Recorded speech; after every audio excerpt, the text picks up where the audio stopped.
आप मुसलसल लॉस किए जा रहे हैं और स्ट्रैटेजीज टू स्ट्रैटेजीज जंप किए जा रहे हैं। आप एक स्ट्रैटेजी को मार्केट में अप्लाई करते हैं, 2-3 ट्रेड्स लेते हैं, आपको रिजल्ट्स नजर नहीं आते और आप नेक्स्ट स्ट्रैटेजी पे जंप कर जाते हैं।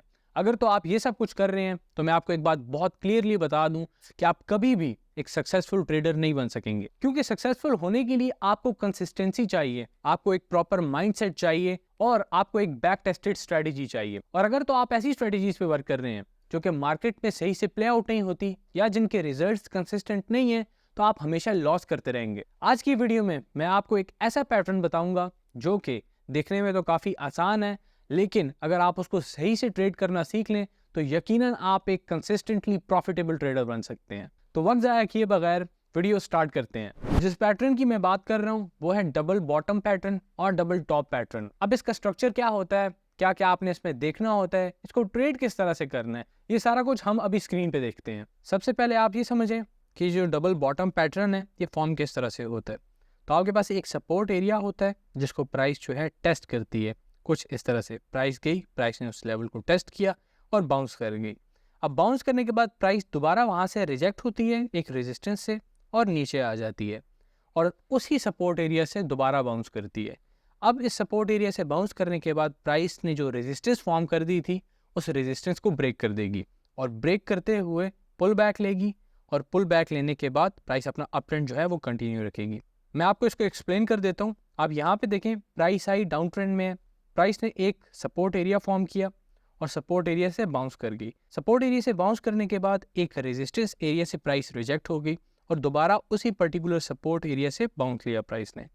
अब जो रेजिस्टेंस एरिया है जहां से प्राइस रिजेक्ट हुई उसको नेकलाइन कहते हैं और जब प्राइस इस नेकलाइन को ब्रेक करके यहाँ पे ब्रेक करके क्लोजिंग भी दे देगी ऊपर, तो वहां पे वो पैटर्न वैलिड हो जाएगा। और जब प्राइस उस नेकलाइन को दोबारा रीटेस्ट करने आएगी तो एक एरिया जो कि पहले रेजिस्टेंस की तरह काम कर रहा था अब वो सपोर्ट बन जाएगा और वहां से प्राइस सपोर्ट लेके अपना जो अप ट्रेंड है वो कंटिन्यू रखेगी। वीडियो में आगे बढ़ने से पहले बता दूं कि मैं पर्सनल मेंटरशिप भी प्रोवाइड करता हूं और अगर तो आप एक स्ट्रगलिंग ट्रेडर हैं या आप मेरे साथ 1-to-1 सेशन में ये सब कुछ सीखना चाहते हैं तो आप डिस्क्रिप्शन में दिए गए कैलेंडली के लिंक पे जाके मेरे साथ फ्री 15 मिनट की कंसल्टेशन क्लास बुक कर सकते हैं, जहां हम देखेंगे कि whether you are right fit for the personal mentorship और नॉट।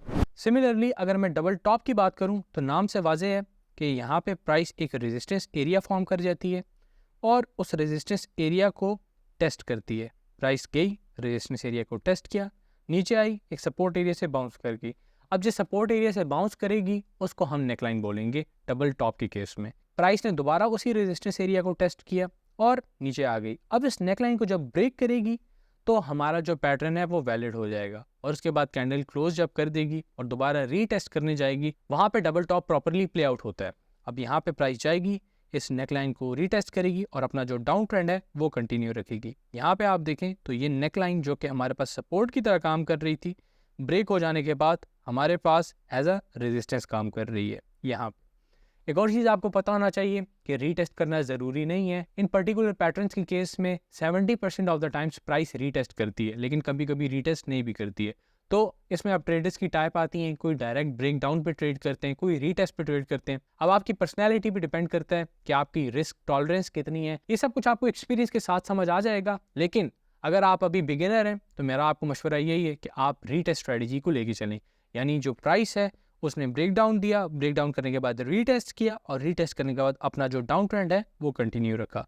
और यहाँ डबल आप बॉटम के केस में देखें तो प्राइस ने इस नेक लाइन को ब्रेक किया, यहाँ रेजिस्टेंस को, और फिर उसको सपोर्ट कंफर्म करके अपना जो अप ट्रेंड है वो कंटिन्यू रखा। अब इसमें वॉल्यूम को भी रीड करना पड़ता है और वॉल्यूम को प्रॉपरली रीड किस तरह किया जाता है, अगर तो आपने मेरी वो वीडियो नहीं देखी तो सबसे पहले आप मेरी वो वीडियो देखें और उसके बाद आप यहाँ से कंटिन्यू करें, क्योंकि अगर आपको वॉल्यूम सही से रीड करना ना आया तो आप काफ़ी लॉस कर सकते हैं। अब मैं आपको चार्ट्स पे बताता हूँ।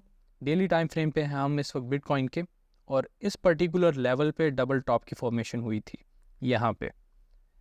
अगर तो आपने गौर से अभी मेरी वीडियो देखी है तो आपको खुद ही नज़र आ गया होगा पैटर्न। यहाँ पे आप देखें तो ये हमारे पास एक रेजिस्टेंस एरिया है। अब प्राइस गई और प्राइस ने इस रेजिस्टेंस एरिया को टेस्ट किया, टेस्ट करने के बाद रिजेक्ट हुई और रिजेक्ट होने के बाद नेकलाइन फॉर्म की, फिर दोबारा उस एरिया को टेस्ट किया और अपना जो डाउन ट्रेंड है वो कंटिन्यू रखा। इवेंचुअली जब इसको ब्रेक डाउन कर दिया नेकलाइन को, इसको रीटेस्ट किया सेकंड कैंडल में और इस तरह से प्राइस ने बिहेव किया। अब यहाँ पे इसको मैं नेकलाइन को इस तरह से ड्रॉ कर देता हूँ। ये आप देखें, ये पर्टिकुलर लेवल है यहाँ पे प्राइस ने रीटेस्ट किया है। अब आपको क्लियरली विजिबल होगा, थोड़ा सा स्ट्रक्चर मैंने रिमूव कर दिया है। यहाँ पे आपको मैं वॉल्यूम भी रीड करना बताता हूँ। ये आप देखें, इस पर्टिकुलर लेवल पे जहाँ पे हमारे पास प्राइस ने फर्स्ट टाइम इस एरिया को टेस्ट किया, आप देख सकते हैं वॉल्यूम हमारे पास बाइंग साइड पे ज़्यादा था। अगर तो आपको वॉल्यूम रीड करना नहीं आ रहा, मैं फिर से कहूँगा आप मेरी लास्ट वीडियो देखें जाके, ताकि जो आपके डाउट्स हैं वो क्लियर हो सकें।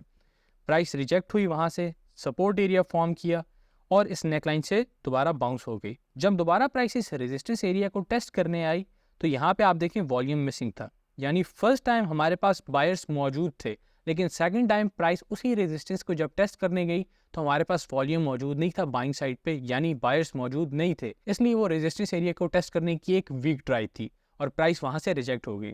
अब प्राइस जब वहाँ से रिजेक्ट हुई तो यहाँ पे आप देखें कि वॉल्यूम हमारे पास आहिस्ता आहिस्ता बढ़ रहा है। किस तरह बढ़ रहा है कि जो सपोर्ट एरिया है उसको प्राइस ब्रेक कर रही है और यहाँ पे हमारे पास जो सेलर्स हैं वो इंटर कर रहे हैं मार्केट में। इसका मतलब है कि जो ब्रेक डाउन है वो रियल है और इवेंचुअली प्राइस ने ब्रेक डाउन किया, क्लोजिंग भी दे दी और यहाँ पे इसको रीटेस्ट करके अपना जो डाउन ट्रेंड है वो कंटिन्यू रखा। अब अगर ट्रेड करने की बात की जाए तो यहाँ पे जो नेक लाइन है वहाँ पे एंट्री बनती है और जो स्टॉप लॉस है उसको थोड़ा सा ऊपर रखा जा सकता है इसके, और जो टीपीज हैं उसको आप मार्केट स्ट्रक्चर को देखते हुए या सपोर्ट रेजिस्टेंस एरिया को देखते हुए रख सकते हैं। अब मार्केट स्ट्रक्चर या सपोर्ट एरिया रेजिस्टेंस एरिया किस तरह से वर्क करते हैं, आपको इन चीज़ों का नहीं पता तो आप प्लेलिस्ट में जाएं, मैंने इन चीज़ों पे भी वीडियोस बनाई हुई हैं। जो अभी आपको शॉर्टिंग सेटअप मैंने बताया है मैं इसको रिकमेंड नहीं करता हूँ क्योंकि ये फ्यूचर्स की कैटेगरी में आता है, यानी आप इसको फ्यूचर्स ट्रेडिंग अगर करते हैं तभी शॉर्ट कर सकेंगे। और अगर तो आप मेरे इस पे व्यूज़ जानना चाहते हैं कि फ्यूचर ट्रेडिंग पे मेरे व्यूज़ क्या हैं तो आप मुझे कमेंट सेक्शन में इसका भी बता सकते हैं। डबल टॉप को तो आपको ट्रेड करना आ गया है, लेकिन डबल बॉटम को किस तरह ट्रेड किया जाता है वो मैं भी आपको बताता हूँ। यहाँ पे आप देखें इस पर्टिकुलर एरिया में बिटकॉइन ने डबल बॉटम फॉर्म किया था यहाँ पे, और जो नेक लाइन है अब वो आपको समझ आ गई होगी वो ये है।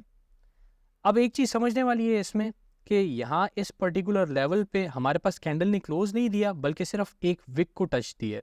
अब कैंडल की विक भी अगर आके उस पर्टिकुलर सपोर्ट एरिया को टच दे देती है तो वो भी काफ़ी है, ज़रूरी नहीं है कि कैंडल क्लोज करे। लेकिन एक चीज़ जो कि रिक्वायर्ड है जो कि इस पैटर्न को इनवैलिड कर सकती है वो ये है कि ये जो पर्टिकुलर कैंडल्स हैं प्राइस इन कैंडल्स के नीचे क्लोजिंग ना दे। इससे होता क्या है कि आपका जो पैटर्न है वो इतना स्ट्रॉन्ग प्ले आउट नहीं होता। कुछ केसेस में प्राइस ब्रेक डाउन भी कर सकती है, कुछ केसेस में प्राइस फेक आउट भी दे सकती है, लेकिन अच्छा पैटर्न वही होता है जो कि कैंडल की क्लोजिंग को इनवैलिड ना करे। यानी ये जो हमारे पास पर्टिकुलर कैंडल्स की क्लोजिंग थी, नेक्स्ट जब दोबारा प्राइस इस एरिया को टेस्ट करने आई तो कैंडल की क्लोजिंग यहाँ पे ना हो जाए, वरना ये पैटर्न इनवैलिड हो जाएगा। लेकिन जिस तरह यहाँ पे अभी आप देख सकते हैं एक विक लगाई प्राइस ने और अपना अप ट्रेंड कंटिन्यू रखा, तो ये बिल्कुल एक वैलिड पैटर्न है। उसके बाद आप देखें ये जो हमारे पास नेक लाइन थी जो कि यहाँ से शुरू हुई, ये एज ए रेजिस्टेंस काम कर रही थी। जब प्राइस ने इसे ब्रेक किया तो यहाँ पे इसको सपोर्ट कंफर्म कर दिया। अब एंट्री इसकी यहाँ पे बनती थी, स्टॉप लॉस इसका आप थोड़ा नीचे प्लेस कर सकते थे और जो टीपीज है वो मार्केट स्ट्रक्चर को देखते हुए आप रख सकते थे। और यहाँ पे आप देखें तो ये आपके पास एक इंपॉर्टेंट रेजिस्टेंस एरिया था जहाँ से प्राइस बार बार रिजेक्ट हुई, इस वजह से यहाँ पे टीपी बहुत छोटी बनती थी। लेकिन आपको सिर्फ कॉन्सेप्ट देना था कि डबल बॉटम और डबल टॉप काम किस तरह से करता है। अब यहाँ पे आपको एक प्रॉब्लम आ रही होगी कि रिस्क रिवॉर्ड काफ़ी गलत लग रहा है आपको, तो ये मैंने आपको सिर्फ समझाने के लिए किया है। आप जो स्टॉप लॉस है उसको कम भी कर सकते हैं, मकसद सिर्फ ये बताना था कि पैटर्न प्रॉपरली वर्क किस तरह से करता है। एक और चीज़ जिसमें आपको देखनी होगी जो कि वॉल्यूम है। जिस तरह मैंने अभी आपको डबल टॉप के केस में बताया था, यहाँ आप डबल बॉटम के केस में देखें तो वॉल्यूम उसी तरह से होगा कि यहाँ हमारे पास वॉल्यूम जो है कम हो रहा है। आप बिल्कुल क्लियरली देख सकते हैं कि जो फर्स्ट टाइम थी जब प्राइस इस पर्टिकुलर एरिया को टेस्ट करने आई, यहाँ पे हमारे पास वॉल्यूम कितना ज़्यादा था, और सेकंड टाइम जब टेस्ट करने आई तो वॉल्यूम कम था, यानी सेलर्स कम मौजूद थे। इवेंचुअली प्राइस ने यहाँ पे इस पर्टिकुलर लेवल पे रेजिस्टेंस को ब्रेक कर दिया वॉल्यूम के साथ और उसको फिर कंफर्म किया, और मुसलसल जो रेजिस्टेंस एरिया और जो सपोर्ट एरिया प्राइस उनके दरमियान में ही रेंज बाउंड ट्रेड करती रही। तो आज की वीडियो में बस इतना ही। अब आपको समझ आ चुकी है कि डबल बॉटम क्या होता है, डबल टॉप क्या होता है, इनको प्रॉपरली वॉल्यूम की हेल्प से आप ट्रेड किस तरह कर सकते हैं। अब आप जाएं और इसको मार्केट में बैक टेस्ट करें, और जब भी आप एक पर्टिकुलर एंट्री ले रहे हुआ करें तो आप टीपीज और जो स्टॉप लॉस है उसको पहले से डिसाइड करके रखा करें, क्योंकि ट्रेड लेने के बाद आपका जो फियर है और आपका जो ग्रीड है वो ट्रेड्स के दरमियान में आ जाती है, यानी आपके इमोशंस दरमियान में आ जाते हैं, जिस वजह से आपका ट्रेडिंग सेटअप बुरी तरह डैमेज हो सकता है। तो आपने हमेशा जब भी ट्रेड लेनी है टीपीज और स्टॉप लॉस को ट्रेड से पहले डिसाइड करना है। तो वीडियो को एंड करते हैं। और आपके जो व्यूज़ हैं वो आप मुझे कमेंट सेक्शन में ज़रूर बताना। और अगर तो आपको वीडियो वैल्यूएबल लगी है तो ये आप अपने उन दोस्तों के साथ शेयर कर सकते हैं जो कि ट्रेडिंग में इंटरेस्टेड हैं, ताकि उनको भी मार्केट की समझ आ सके इन डेप्थ।